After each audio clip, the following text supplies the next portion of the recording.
Então, só para te situar, nós já vimos que a igreja foi arrebatada.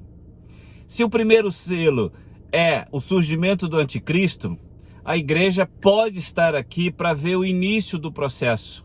Mas ao mesmo tempo, nós cremos que Jesus pode ter levado a sua igreja e que a igreja não viu o anticristo. Queridos, é o que eu sempre digo. As interpretações escatológicas, elas nos dão amplas visões e direcionamentos. É claro que alguns têm uma profunda convicção a respeito do que a Bíblia fala, de acordo com a sua interpretação. Mas nós cremos que a igreja não passará pela grande tribulação. Então, como eu disse, para te situar, a igreja já foi e estamos no céu. Enquanto o mundo está vivendo o período da tribulação ou da grande tribulação, nós estamos no céu com Jesus. Eita glória! Nós estamos no céu com Jesus. E lá o Senhor arma o tribunal de Cristo. E para que você se situe também, tribunal não é para julgar pecados. O pecado já foi abolido na vida do crente. Nosso corpo já foi transformado. Nós estamos com o corpo glorificado na presença de Jesus e na presença dos santos, aqueles que ressuscitaram primeiro, e depois nós nos encontramos com o Senhor Jesus nos ares, segundo o apóstolo Paulo aos Tessalonicenses. Então, agora, estamos diante do tribunal. Jesus Cristo está avaliando nossas obras. As nossas obras podem ser de madeira, pode ser de palha, pode ser de feno, mas também pode ser de pedras preciosas, podem ser de prata e de ouro, e é isso que estamos vendo agora. Então fique conosco, compartilhe, divulgue este canal, para que outras pessoas possam ficar a par desses grandes acontecimentos que estão guardados para a igreja do Senhor. Vamos lá? Que Deus te abençoe.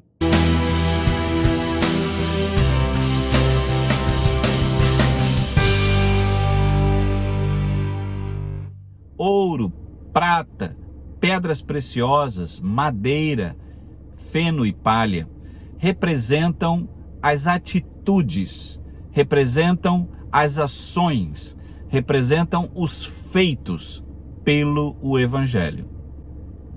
Não é, ou melhor, não são os galardões. Qual é a diferença então entre palha, feno e madeira e os outros materiais? É porque quando você faz algo pelo Evangelho, mas esperando reconhecimento, eu vou fazer isso na igreja porque o pastor vai olhar para mim, vai me elogiar, ou o líder vai revelar isso para as pessoas, e as pessoas vão me reconhecer, etc. Queridos, o Evangelho não é para isso. O Evangelho não tem essa finalidade. A única pessoa que deve aparecer é Jesus. A única pessoa que deve ter evidência é Jesus Cristo. Então, se fazemos qualquer coisa que seja, mas esperando qualquer tipo de reconhecimento por isso, as nossas obras é de feno, de palha e de madeira. Mas quando realizamos coisas pelo Evangelho, que não esperamos reconhecimento de ninguém, pelo contrário, fazemos com amor, absolutamente por amor, e não queremos aparecer, não queremos que o nosso nome, inclusive, seja citado. Então, as nossas obras são feitas de pedra preciosa, de prata e de ouro. A obra de cada um se manifestará. Na verdade, o dia a declarará. Porque pelo fogo será descoberta, e o fogo provará qual seja a obra de cada um. Se a obra que alguém edificou nessa parte permanecer, esse receberá galardão.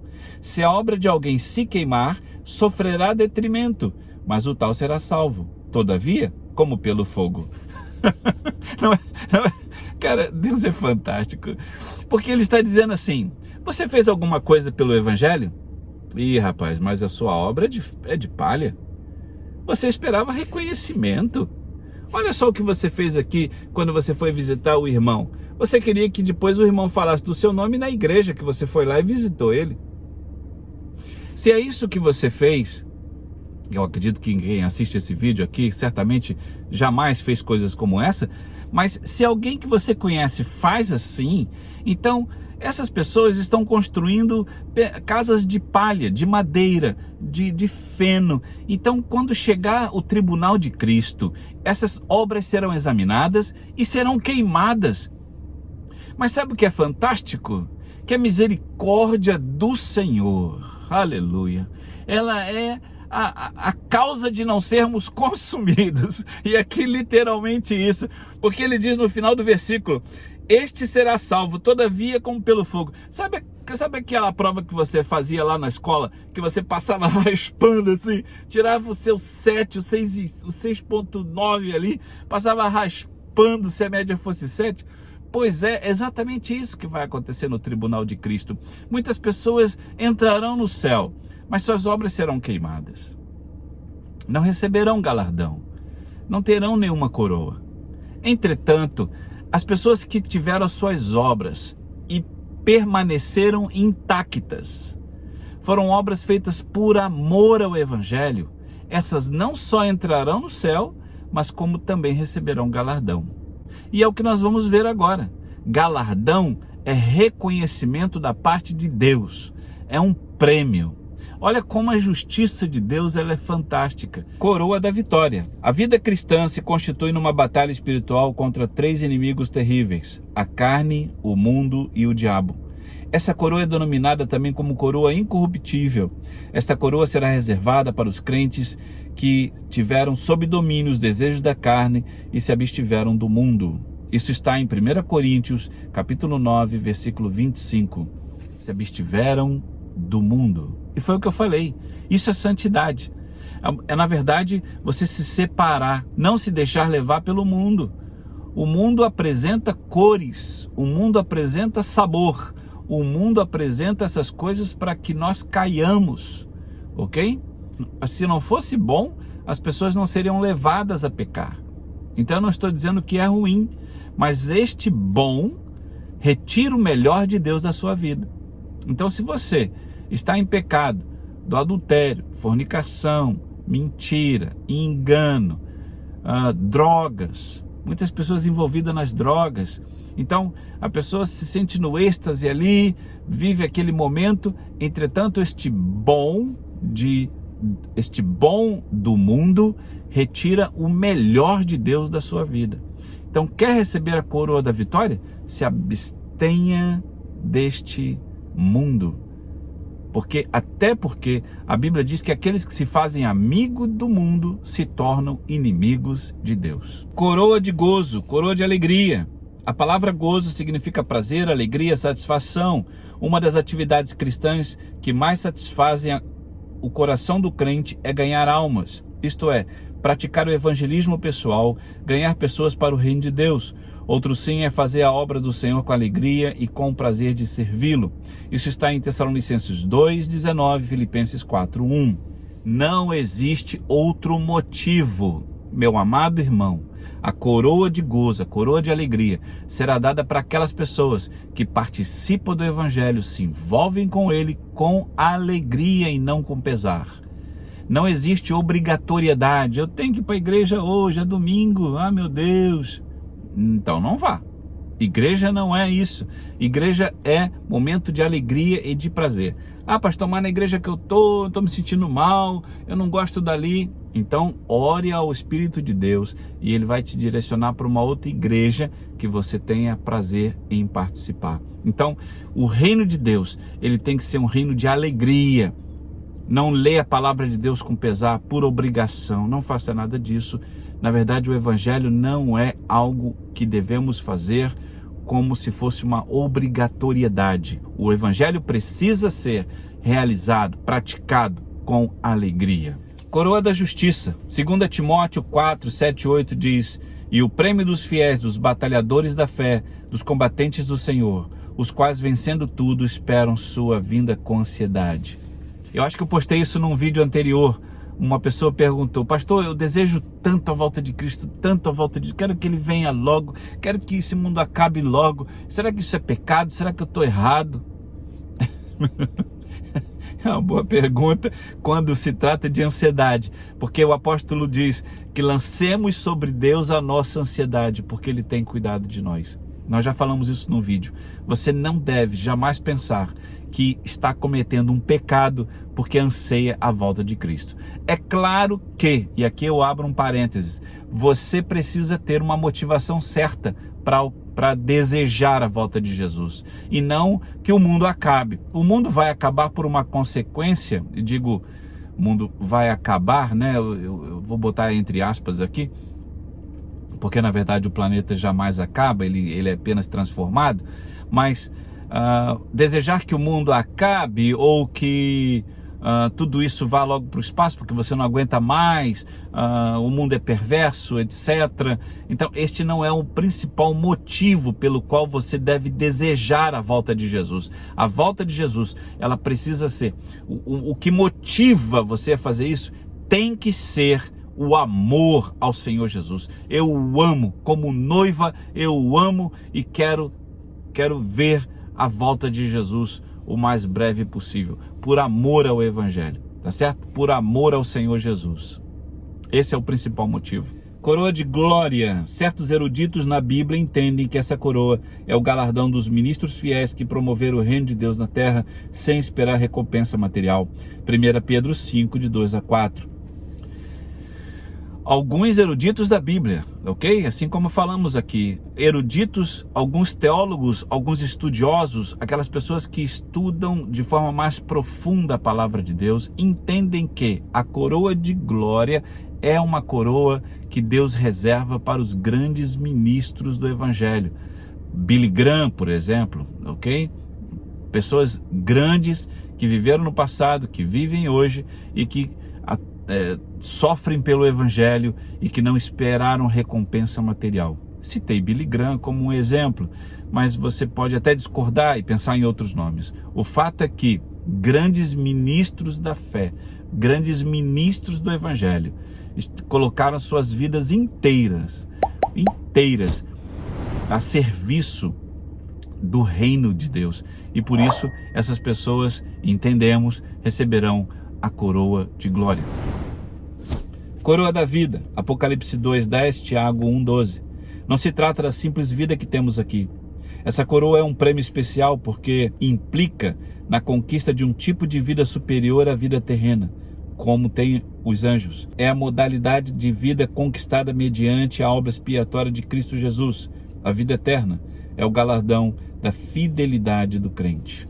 Essa coroa, ela simplesmente retrata tudo aqui, porque, queridos, não se pode pensar em arrebatamento, não se pode pensar nada disso se não há fidelidade ao Senhor Jesus.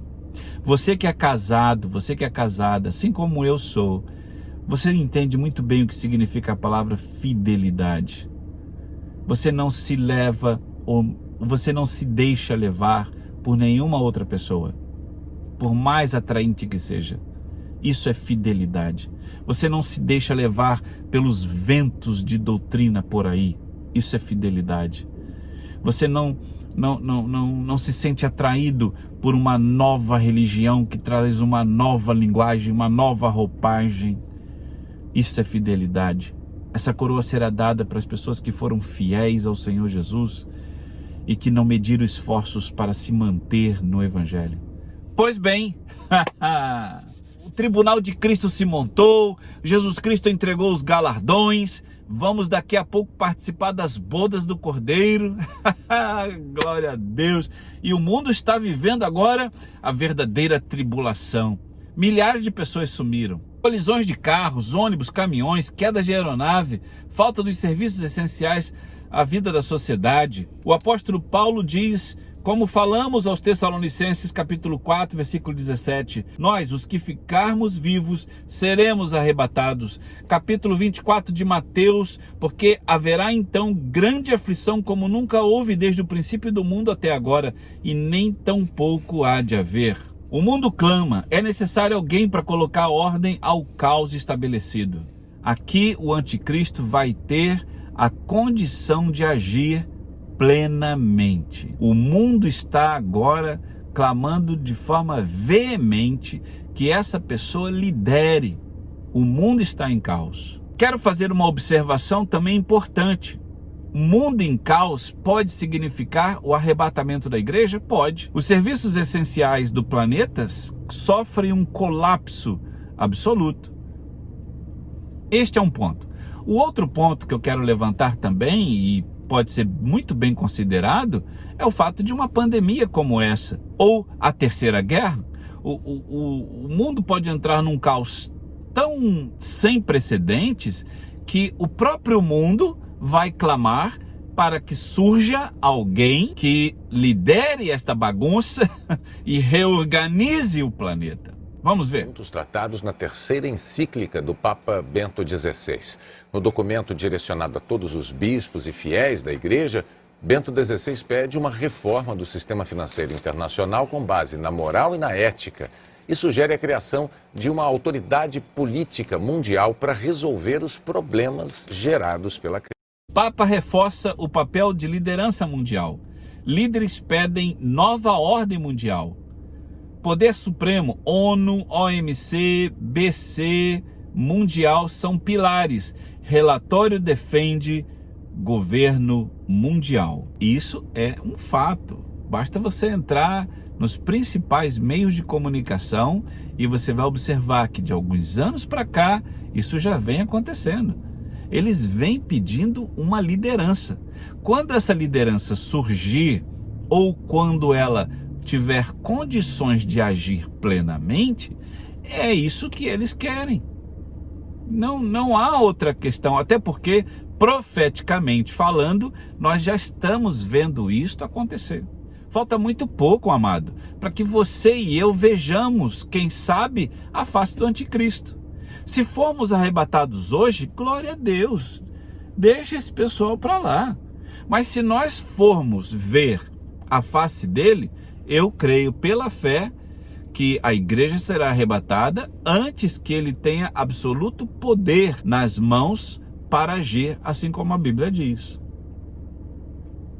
Bem, não querendo, mas automaticamente botando uma sequência, o que eu não gostaria de fazer, a Bíblia não nos dá uma sequência perfeita, exata de acontecimentos. Não é esse o interesse da palavra. Mas se nós vamos, relativamente, para ter uma ideia, pensar que o período da tribulação começou, a igreja foi arrebatada, começa então um período de 3 anos e meio. O primeiro selo que estamos abordando é exatamente isso.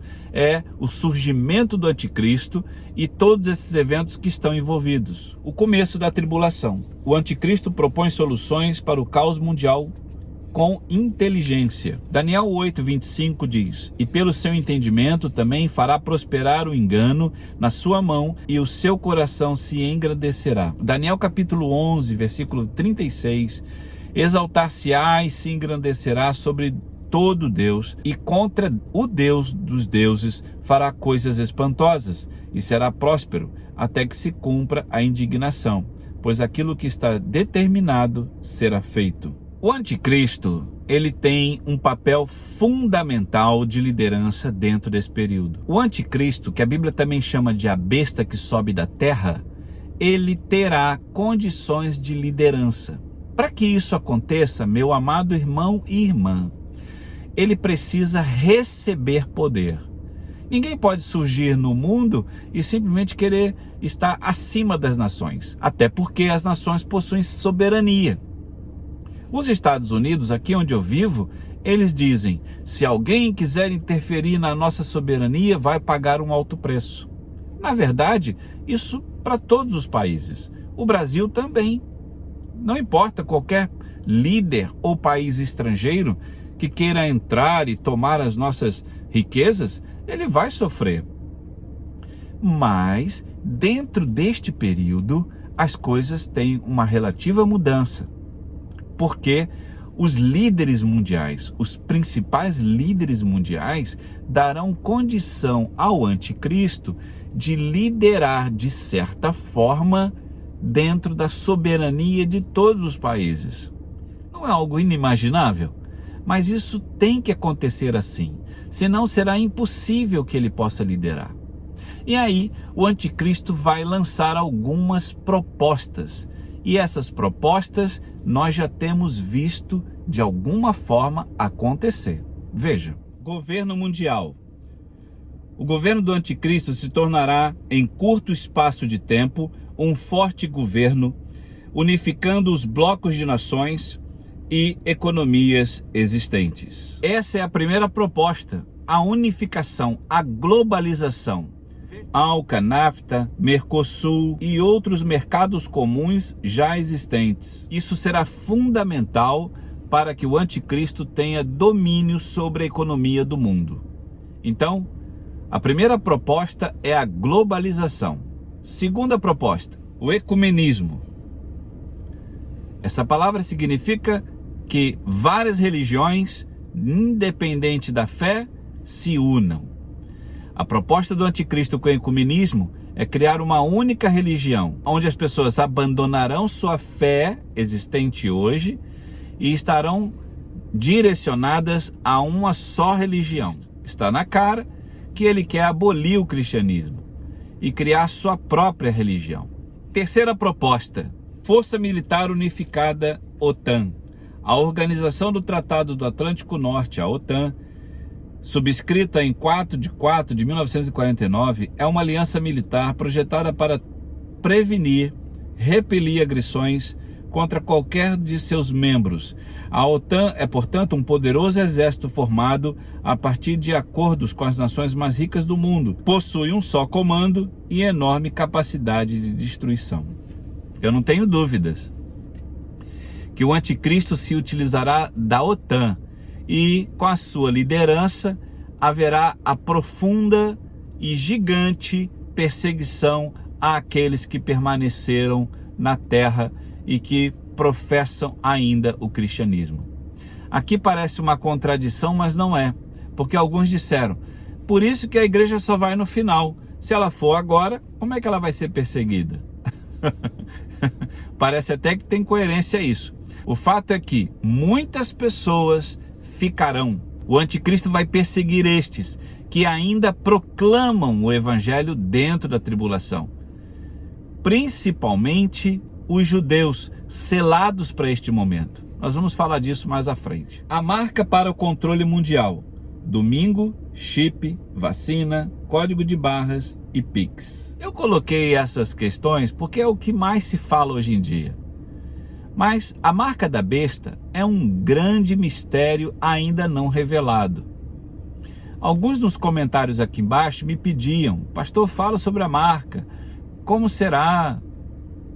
Um grande mistério, porque a marca da besta, ela está diretamente ligada à economia. Não é isso que o apóstolo João diz? Vamos ler. Também obrigou todos, pequenos e grandes, ricos e pobres, livres e escravos, a receberem certa marca na mão direita ou na testa para que ninguém pudesse comprar nem vender, a não ser quem tivesse a marca, que é o nome da besta ou o número do seu nome. Apocalipse 13, 16 e 17. Ainda nesse mesmo capítulo, no versículo 18, o apóstolo fala, aqui há sabedoria, aquele que tem entendimento calcule o número da besta, porque é o número do seu nome, e o seu número é 666. Um vídeo fora do carro, não tem importância, tem importância? O que tem importância é a palavra. Até aqui a gente está aprendendo o primeiro selo do Apocalipse, e as coisas que estão ligadas a ele. O surgimento do anticristo, como temos falado, para nós, é a abertura desse selo. Agora, querido, querida, preste atenção no que vem a seguir. Nós vamos falar com profundidade sobre a marca da besta. E isso nos interessa muito. Será que estaremos aqui para sermos marcados? Será que estaremos aqui para fugir da marca? Ou será que já iremos, subiremos e não passaremos por esse problema? Que coisa maravilhosa é saber que a palavra de Deus nos revela essas coisas. Querido, compartilhe esse vídeo, comente aqui embaixo, diga o que você está achando. Pastor, que coisa maravilhosa. Pastor, não concordo. Deixe o seu comentário. Isso vai ser muito importante para o canal, tá bom? Que Deus abençoe o seu coração. Nos vemos no próximo vídeo.